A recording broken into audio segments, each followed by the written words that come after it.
Welcome back to my YouTube channel. Please subscribe for more videos. Neyanze geba mukwano mpagala nyo tugenda kulaba engeri gy'osobola okukozesaamu amazzi g'omuceere ng'ogakozesa mu nviiri zo.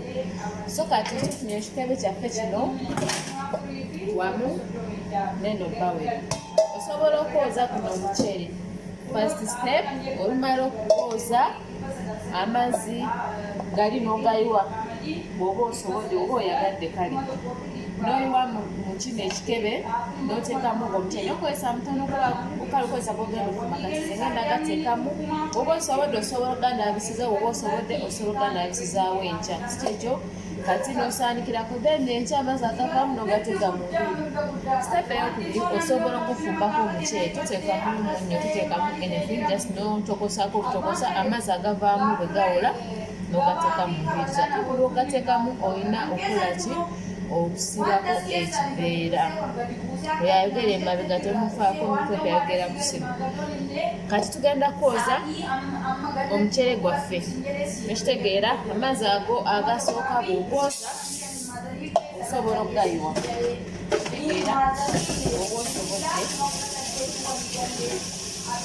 kijagala olabe bwe gafaanana galaba kati bw'ogalekamu ne okusulamu mpaka enkya gafuuka nnyo makwafu okitegeera osobola ogakwata n'ogateeka mu kikebe olumala ogateekamu n'okola ki kati n'ekikebe kyaffe kiikino okwata bw'oba osobodde osobola okugayiwa oba osobodde togayiwa gateekemu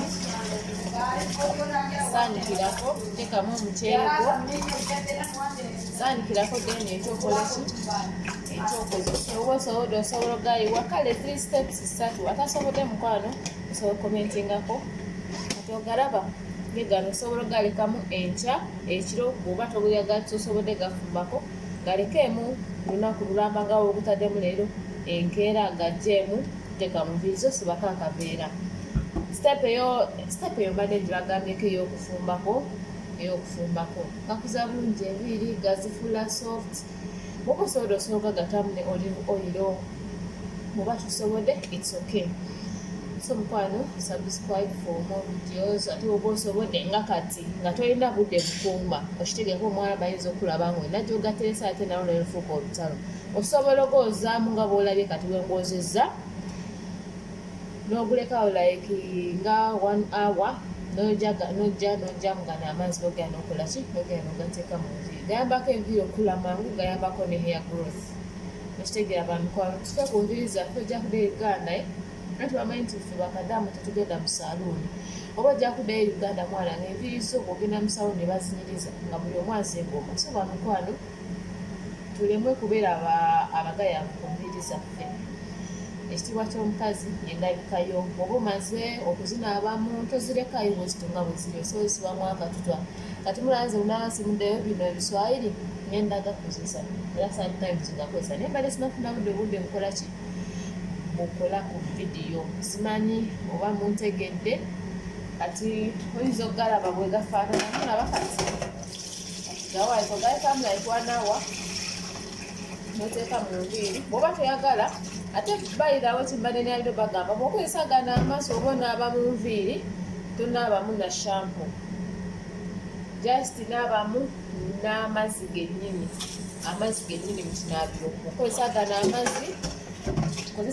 amazzi oba oyagala oteekamu oba toyagadde tomuteekamu oteekamu oyira oba olina oteekamu shampo ekitegeera naye bw'okozesa gano amaaso g'omuceere ekisooka tegawunya tegakola kyosooka gakasipule n'oba ng'osipureyinga mu nviiri zo westi ogenda okuzinaaba just rice with water toteekamu any shampoo oba conditioner oba biki bwaba ojjamu gano amazzi g'ekiyisa g'omuceere oba okoze ki oba ogamazemu just oteekamu sibamulekamu like nga 3 hours or 2 hours or 1 hour and a half genda onaabyemuko just n'amazzi kubanga tegagenda kwatamu tegawunya.